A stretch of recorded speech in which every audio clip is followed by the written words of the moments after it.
Well, hey there. I'm Liz St. Jean, and this is the Rise in Your 9 to 5 podcast, where I help sensitive high performers who want to have meaningful and fulfilling careers, making an impact in the world. It's where strategy meets intuition to become a better leader with more joy, less stress, and endless impact. So let's break free from perfectionism, imposter thoughts, and that inner rule keeper that keeps you in a career comfort zone. It's time to become unapologetically you and step into the life you were meant to live. We're going to talk presence, productivity, and having it all. Or, as my 4-year-old would say, we're going to take over the world. So let's get to it. Well, hello there, and welcome to episode 43. We are diving right into the deep end around professional confidence, and we're going to be talking about what comes before confidence in this episode. So I have a special one for you. What it is a live training that I gave in my Facebook group a few months ago. And I thought it would be really helpful to include in this season since we are deep diving into professional confidence. And I go into a thought exercise and a discussion around what actually comes before confidence. And I think it's really important, really powerful to consider these various steps we go through and what happens before we can really feel that confidence. So, with that, enjoy this episode, enjoy the live training. And if you want to be able to catch these live trainings as they happen, make sure to head on over to the group, come join the community. It's a free Facebook community, and you can access it at themintambition.com/community. We'd love to have you there. It's a virtual cafe of like-minded professionals. So we'd love to have you there. And with that, let's jump right on into the live training. I'm so excited to have you here. So thrilled that you are joining us for the summit.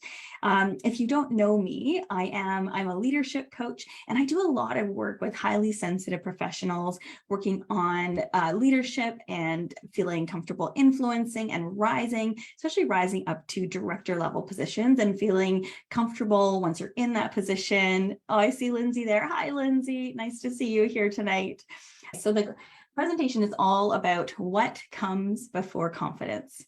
And I wanted to start off by telling a bit of a story. So when I was little, I used to go to the pool quite a lot, especially when I was around that 12, 13 kind of age. My parents would drop me off and I'd go with friends, and we'd go during, kind of open play time, like open splash time. I'm not sure what it's called. And it was one of those pools that it had one slide that you could slide down into. It had a rope. I remember the rope was so fun to go swinging up the rope and, splash into the water. And it also had, of course, diving boards. Okay. And it had 2 diving boards. So the one I went to had 2 diving boards. It had the low board and it had the high board. Okay. And I so distinctly remember wanting to jump off the high diving board. I really, really wanted to, but I was terrified. So I was okay with the small one. Like, it was pretty small. You bounce on it, you jump in the water. And I would kind of like glance at the high one, and I'd walk around the pool. I kind of look at it, and I didn't even climb up the stairs to it because I was just completely terrified. So I'm curious in the comments, has anyone had an experience like that? Maybe either as a kid with maybe even like an actual diving board, or thinking even into our 20s, 30s, 40s, 50s, beyond, we have those times where we want to do something. We're kind of eyeing it up. We're kind of circling around it, but we're really scared to do it, right? Has anyone had that? Just give a little wave or a little GIF or a little yes in the comments if you've ever had that. So for me, I know where my fear was coming from was that I hadn't yet done it. Okay. And I didn't know how it would go. I was really afraid. I was scared that I would land. I might hurt myself, or it might not go well, or I might look silly, or, what would people think? And I was just really, really afraid. And yeah, I get in comments, I definitely had that experience for sure. Right. So I was afraid. I was scared to go. I was even scared to go climb it, like I mentioned. So I would just kind of circle around again, like I said, kind of like eyeing it up. And And I do remember thinking, I remember feeling that I wanted to have that confidence. I wanted to, I'd see the other kids just confidently go for that ladder, go to that high diving board and just jump off like it was nothing, right? And I wanted to feel that, but I was scared. And so I wanted to feel the confidence. So let's write that. Oops, I'll use my pens here. Okay, let's write that down. So I wanted to feel confident. We got confidence, if I can spell. Is anyone else like that? Like when someone's looking over your shoulder, you're like, am I spelling this correctly? Well, that's me for sure. So I wanted that confidence. I wanted to get there. The problem was that I kept feeling like, well, if I knew I'd be good at it, then I would feel confident, right? And the thing is that when we feel like we should be good at something in order to feel confident, or we should be good at something before we've ever done it, I like to refer to that as perfectionism. We've all heard of perfectionism, right? But a lot of times we get this like perfectionism, and we kind of expect ourselves to be good at something before we've ever done it. And so we have this kind of like this backwards feeling, like that we should feel confident before we've ever done it. But then when we think about it, like that doesn't really make sense in a way, right? This doesn't really feel authentic to be like, I'm so confident, I can totally do this, even though I've never done it before. Now, I mean, like sometimes that can be helpful, but the challenge is, and so what I gotta walk through here is that there's other things that usually come before confidence. So I'm going to tell you about this model. It's a model from Dan Sullivan, who designed it. And I think it's a really helpful way of thinking about confidence, and especially around something that scares us, something where we're kind of like walking around the pool, kind of looking at that high diving board. Maybe it's a real diving board or something like that, but maybe it's a scary opportunity, or it's speaking up, or it's telling someone that we want to get to director level. Maybe it's something like that we want, and we want to feel confident doing it, but we're not really sure how it'll go. We're kind of afraid. We don't really know what's going to happen. Are we going to land wrong? What do people think of us? And we keep telling ourselves this story like, I just want to feel confident. So what the Dan Sullivan model says is that confidence really comes after competence.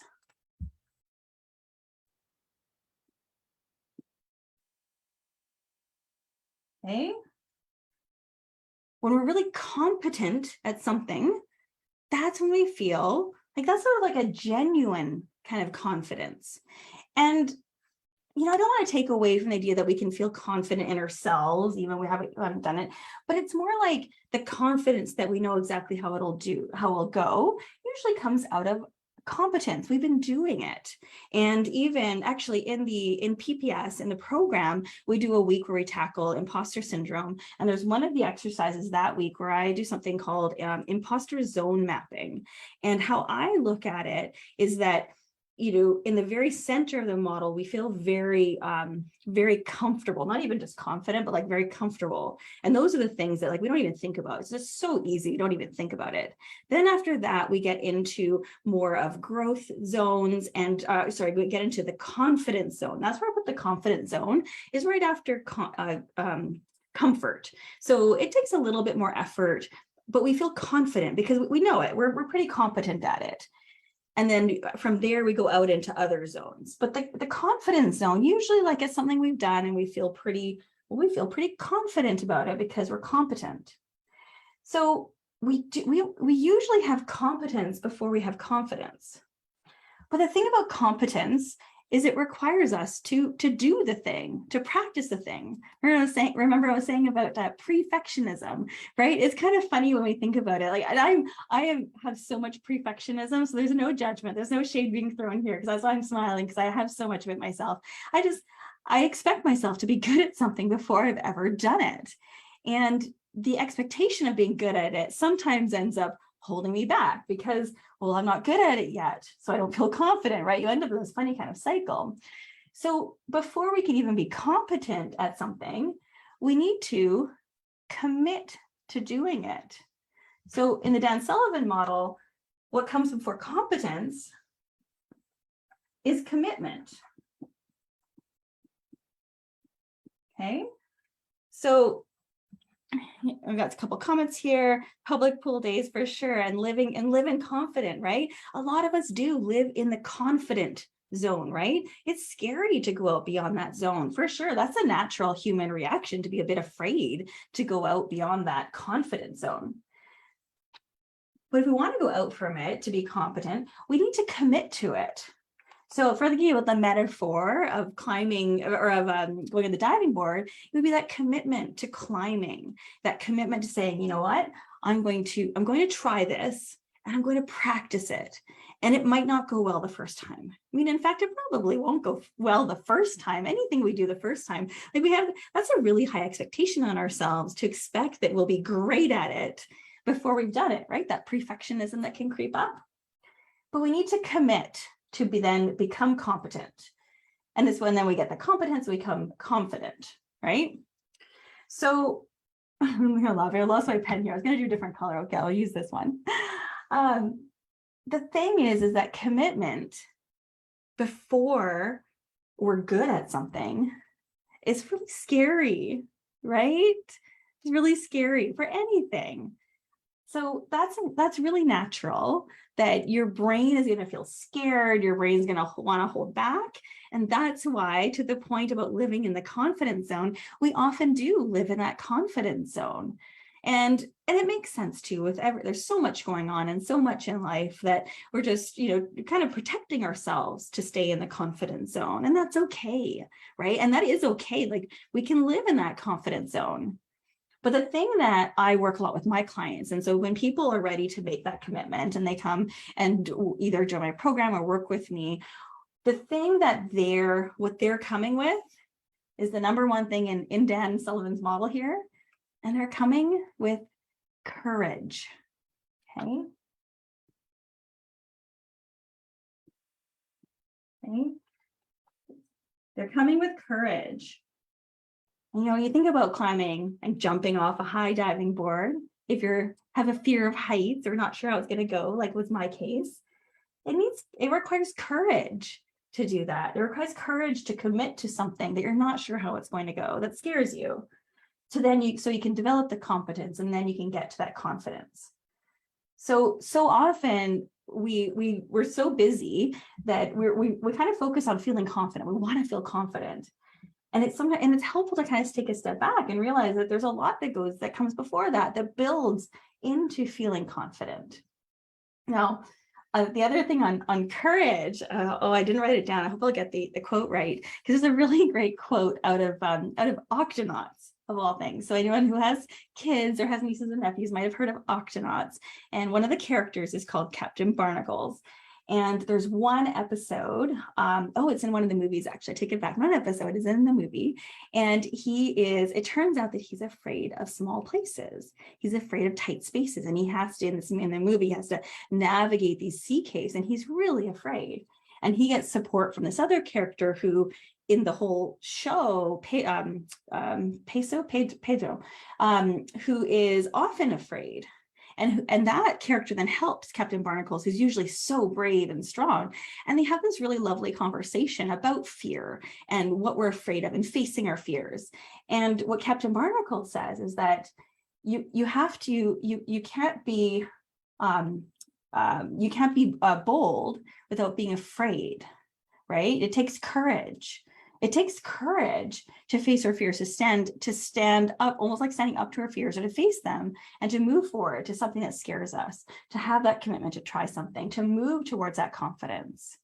And I just thought it was such a lovely, simple model, because I'm sure you've all been there. And this is part of what I can see for you, my vision for you too, with the summit, why we do these summits, is to have a place where we can get that courage together, right? So we can make that commitment, so we can work on these pieces and get to that confidence.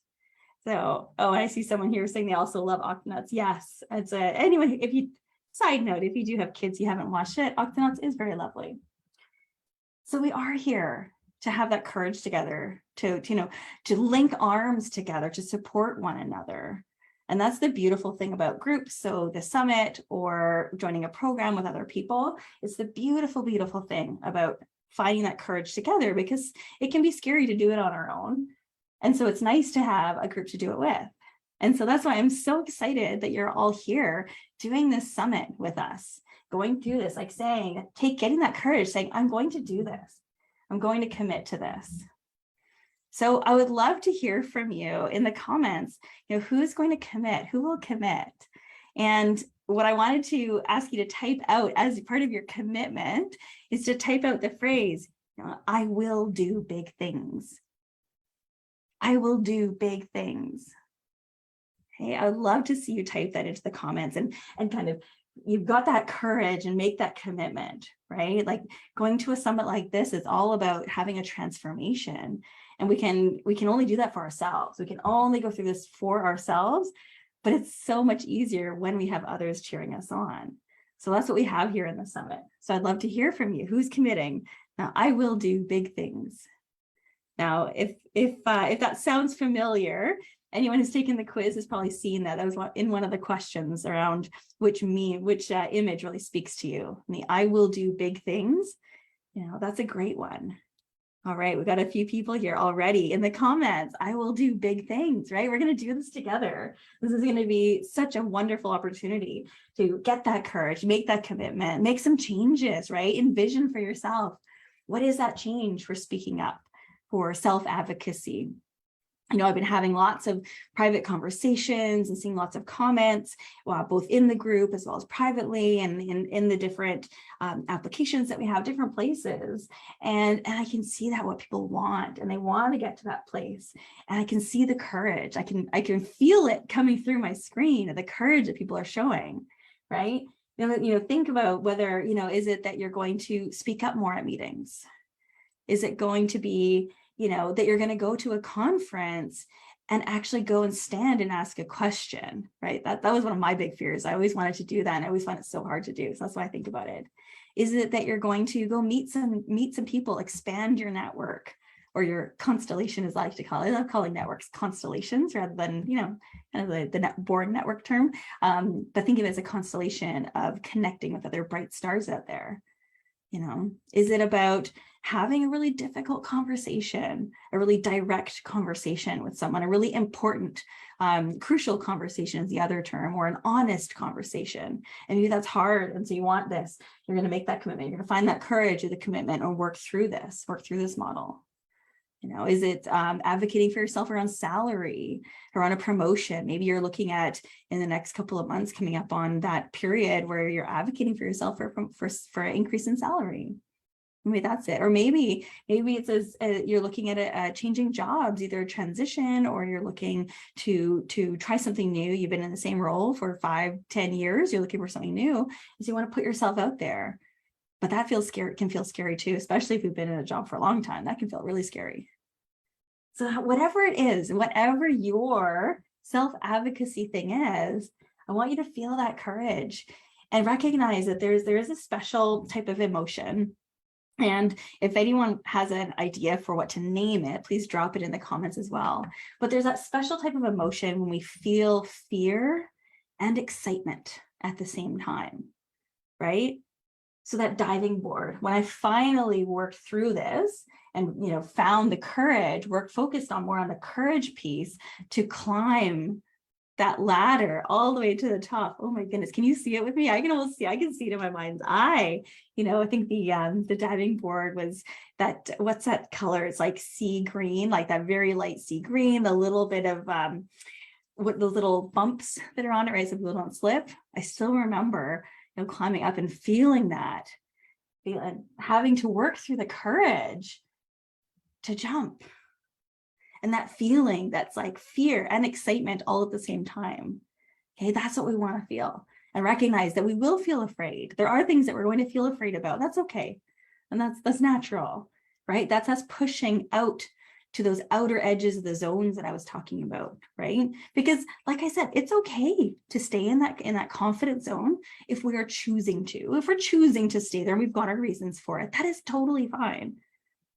But if we're wanting to push out and we're wanting to make changes, I will do big things. If we want that, then we're going to feel that fear, we're going to feel the courage alongside it and feel the excitement that exhilaration. I've heard of it as being like nerve excitement was the word that I'd heard before.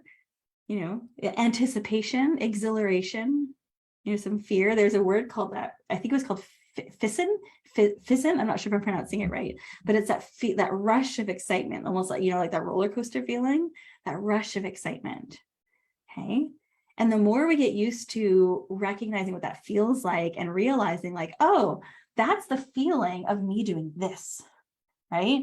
Recognizing that, yes, it is fear, but that's okay. It's fear. That's the fear. That's telling I'm coming into this place. I'm coming into that zone where I'm going to grow and I'm going to be developing myself and changing and transforming.